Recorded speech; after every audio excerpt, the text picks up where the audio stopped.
Tondano, sekalipun hanya berlangsung sekitar setahun, Perang Tondano dikenal dalam dua tahap. Perang Tondano yang pertama itu terjadi pada masa kekuasaan VOC. Pada saat datangnya bangsa Barat, orang-orang Spanyol itu sudah sampai di tanah Minahasa ataupun di wilayah Tondano, yaitu adalah Sulawesi Utara. Dan orang-orang Spanyol di samping juga berdagang juga jelas menyebarkan agama Kristen. Tetapi mulai abad ke-17 hubungan dagang antara keduanya itu mulai terganggu dengan kehadiran para pedagang-pedagang VOC. VOC berusaha memaksakan kehendak agar orang-orang Minahasa menjual beras yang kepada VOC. VOC sangat membutuhkan beras untuk melaksanakan monopoli perdagangan beras yang ada di wilayah Sulawesi Utara. Orang-orang Minahasa jelas menentang adanya monopoli tersebut. Tidak ada pilihan lain bagi VOC kecuali memerangi orang-orang Minahasa. Untuk melemahkan orang Minahasa, VOC membendung sungai Temberan. Akibatnya, aliran sungai itu meluap dan menggenangi tempat tinggal rakyat dan para pejuang-pejuang Minahasa. Orang-orang Minahasa kemudian memindahkan tempat tinggalnya di Danau Tondano dengan rumah-rumah apung. Pasukan VOC mengepung kekuatan orang-orang Minahasa yang berpusat di Tondano. Simon Cos kemudian memberikan ultimatum. Yang pertama, orang-orang Tondano harus menyerahkan para tokoh pemberontaknya kepada VOC. Yang kedua, orang-orang Tondano harus membayar ganti rugi dengan menyerahkan 50 sampai dengan 60 budak sebagai ganti rugi rusaknya tanaman padi karena genangan air sungai Temberan tersebut. Ternyata rakyat Tondano tidak bergeming dengan adanya ultimatum tersebut. Simon Cos sangat kesal karena ultimatum tidak berhasil. Setelah itu rakyat Tondano itu menghadapi masalah dengan hasil pertanian yang menumpuk, tidak ada yang mau membeli, dan dengan terpaksa kemudian mendekati VOC untuk membeli hasil pertaniannya. Dengan demikian terbukalah tanah Minahasa untuk VOC dan juga berakhirnya Perang Tondano yang pertama.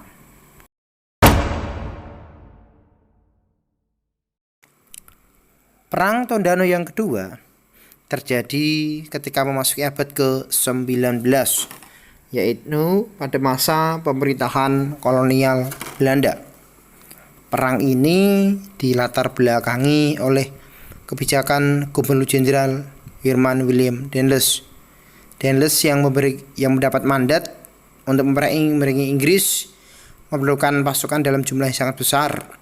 Untuk menambah pasukan, direkrutlah pasukan dari kalangan pribumi.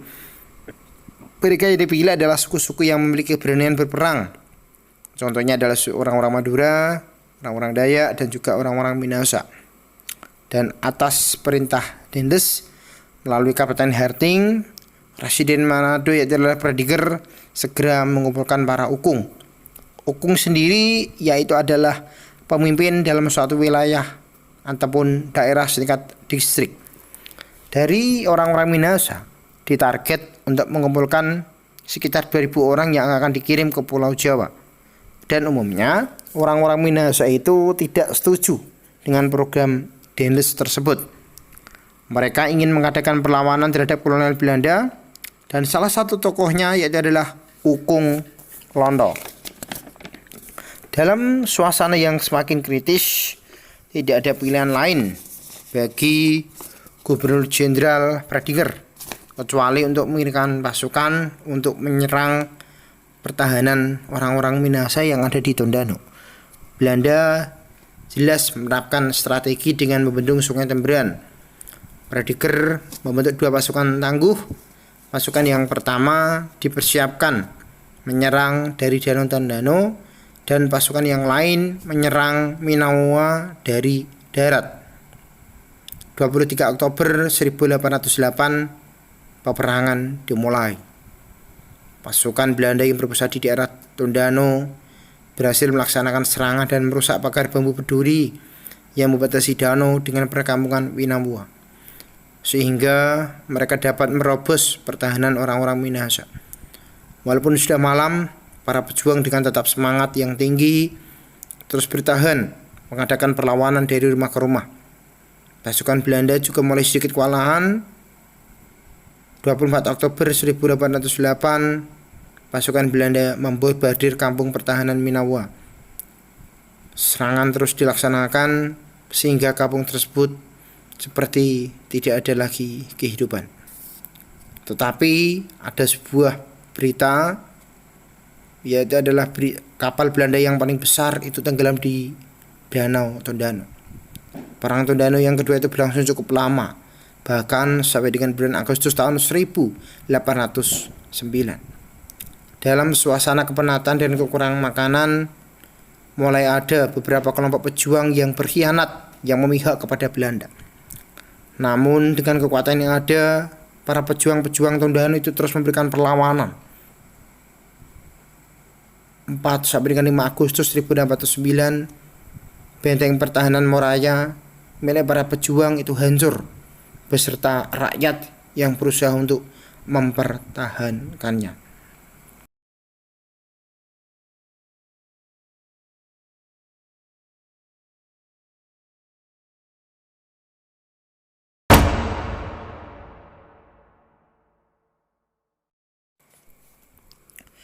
Maluku dengan rempah-rempahnya bagaikan mutiara dari timur yang senantiasa diburu oleh orang-orang barat.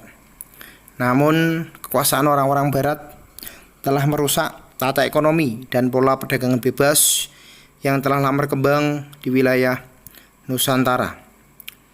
Pada masa pemerintahan Inggris di bawah Raffles, keadaan Maluku itu relatif tenang karena Inggris bersedia untuk membayar hasil bumi rakyat Maluku. Kegiatan kerja rodi itu mulai dikurangi, bahkan para pemuda-pemuda Maluku mendapat kesempatan untuk bekerja pada dinas angkatan perang miliknya Inggris. Tetapi pada masa pemerintahan kolonial Hindia Belanda, keadaan berubah drastis. Penyerahan wajib masih tetap berlaku, rakyat juga kerja paksa, penyerahan ikan asing, dendeng, dan kopi. Hal itu jelas mengecewakan rakyat Maluku. Menanggapi kondisi yang demikian, para tokoh-tokoh pemuda itu mengadakan pertemuan rahasia di Pulau Haruku, pulau yang dihuni oleh orang-orang Islam. 14 Mei 1817 di Pulau Saparwa, pulau yang banyak dihuni orang-orang beragama Kristen, juga diadakan pertemuan. Dalam pertemuan tersebut disimpulkan bahwa perlu mengadakan perlawanan untuk menentang kebijakan Belanda.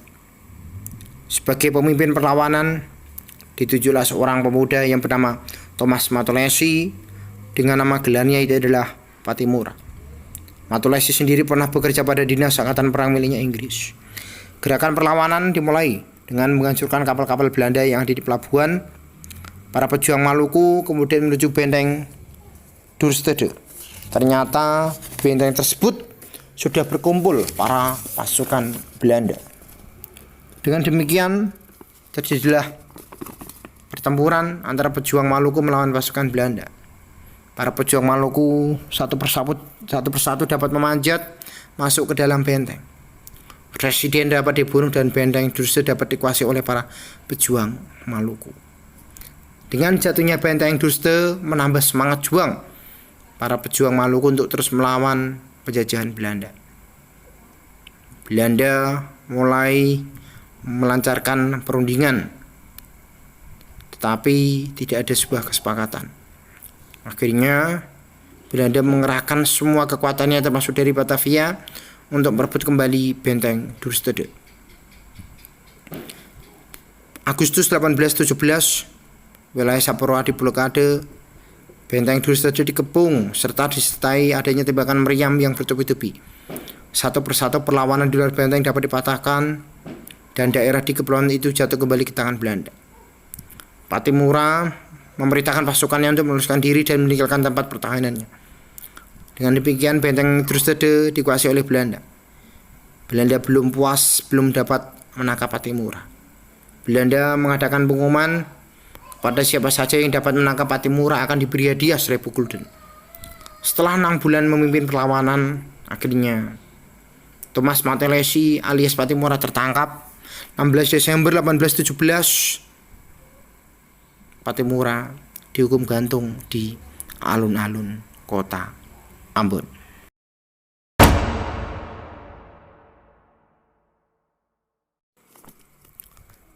Perang Padri itu terjadi di tanah Minangkabau, Sumatera Barat 1821 sampai dengan 1837.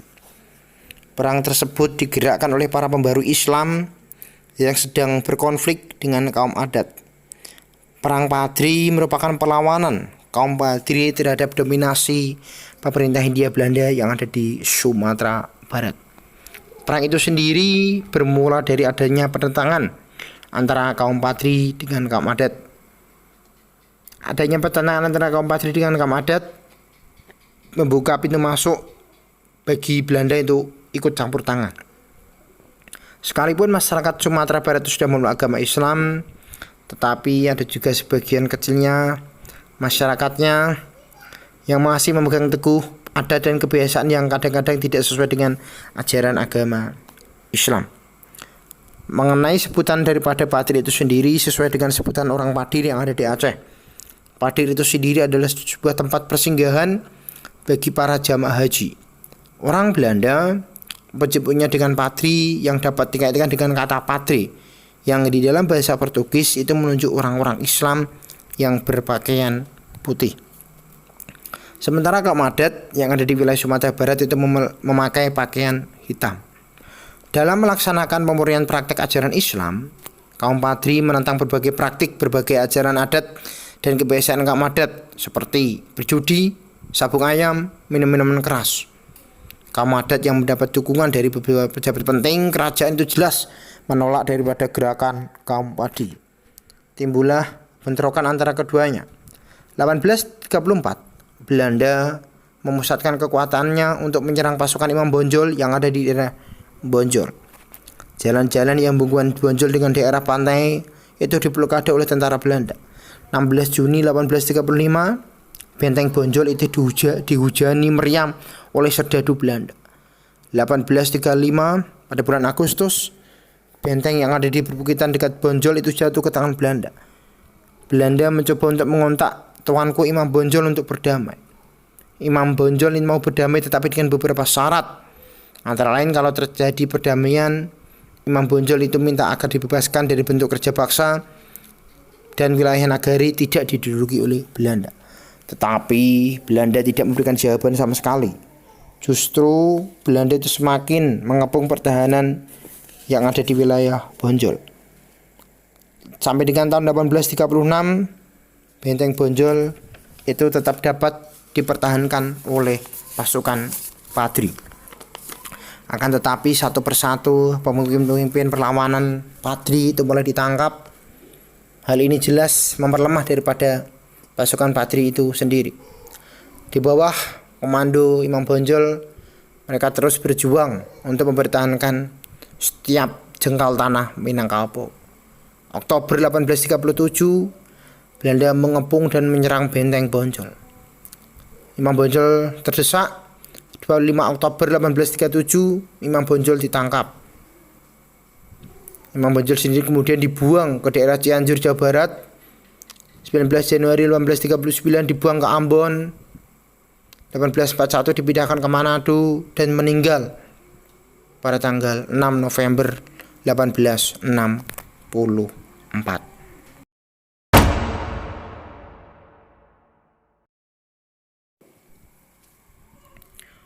Memasuki abad ke-19, keadaan di Pulau Jawa, khususnya di wilayah Surakarta dan Yogyakarta, itu semakin memprihatinkan. Intervensi pemerintah kolonial terhadap pemerintahan lokal tidak jarang mempertajam konflik yang ada dan dapat melahirkan konflik baru yang ada di lingkungan kerajaan. Hal itu berlaku juga di wilayah Surakarta dan Yogyakarta. Campur tangan kolonial membawa pergeseran adat dan budaya keraton yang sudah lama ada di keraton, bahkan melahirkan budaya barat yang tidak sesuai dengan budaya Nusantara, seperti minum minuman keras. Dominasi pemerintah kolonial juga menempatkan rakyat sebagai objek pemerasan. Dalam suasana penderitaan rakyat dan kekacauan itu, tampillah seorang bangsawan, putra daripada Sultan Hamengkubuwono yang ketiga, yang bernama Raden Mas Ontowiryo, atau lebih dikenal dengan nama Pangeran Diponegoro. Pangeran Diponegoro merasa tidak puas melihat penderitaan rakyat dan kekejaman serta kelicikan Belanda. Diponegoro merasa sedih menyaksikan masuknya budaya barat yang tidak sesuai dengan budaya timur. 20 Juli 1825 meletuslah Perang Diponegoro. Tahun 1825, Semiset dan Patih Danurejo dalam rangka membuat jalan memerintahkan anak buahnya untuk memasang anjir atau sebuah patok. Secara sengaja, pemasangan patok ini melewati pekarangan milik Pangeran Diponegoro yang ada di wilayah Tegalrejo dan tanpa izin.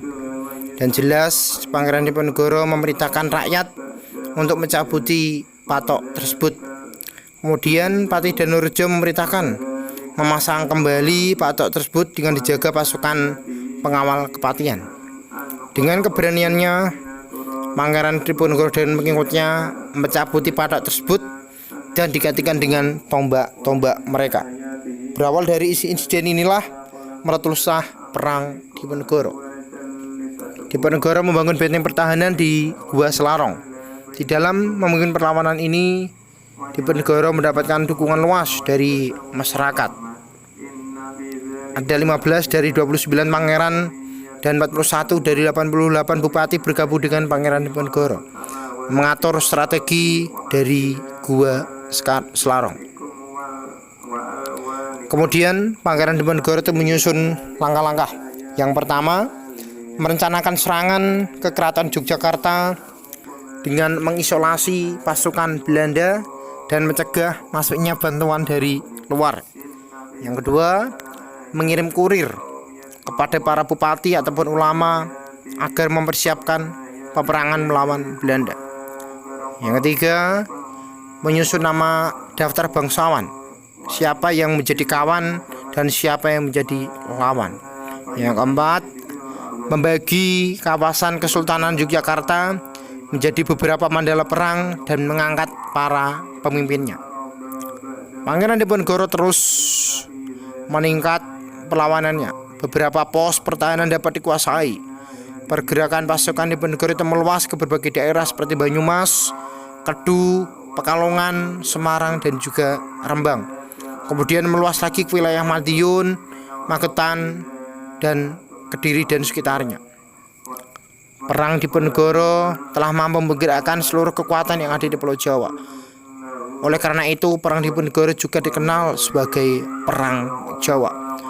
Untuk menghadapi pasukan Diponegoro yang bergerak dari pos satu ke pos yang lainnya, Jenderal de Kock menerapkan strategi dengan sistem benteng stelsel. Benteng stelsel membatasi ruang gerak pasukan Diponegoro dari waktu ke waktu itu semakin sempit. Para pemimpin yang membantu Diponegoro itu juga mulai banyak yang tertangkap. Akhir daripada Perang Diponegoro yaitu adalah terjadinya perundingan dan Diponegoro ditangkap.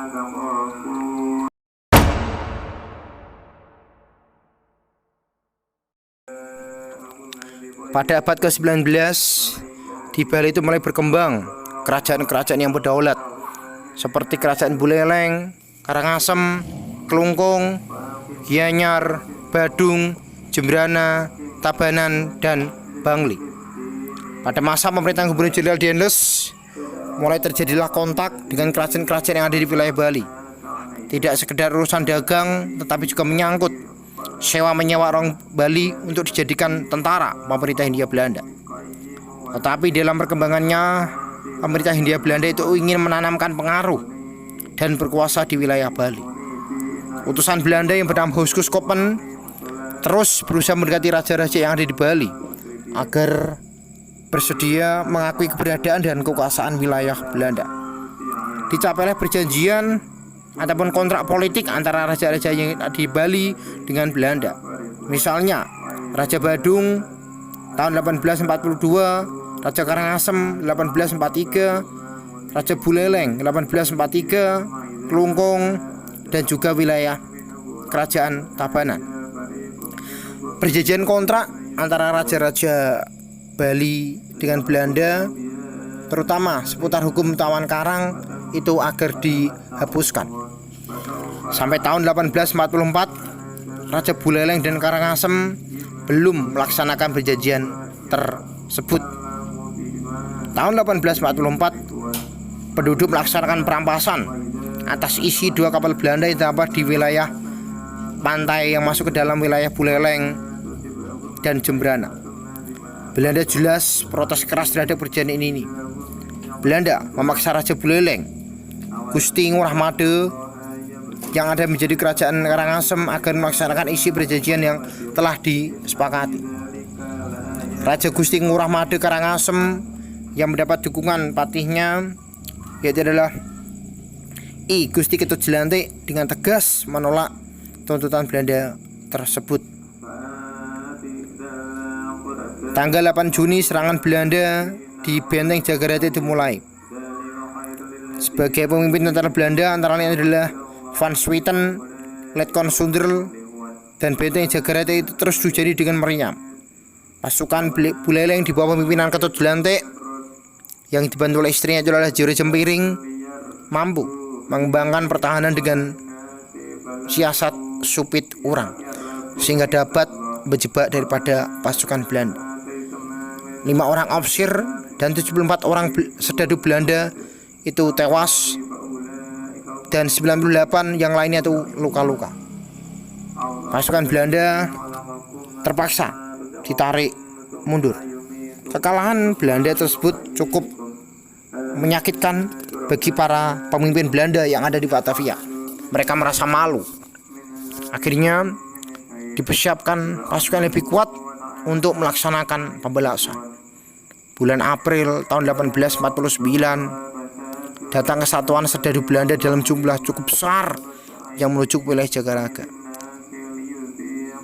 15 April 1849 semua kekuatan Belanda dikerahkan untuk menyerang wilayah Jagaraga.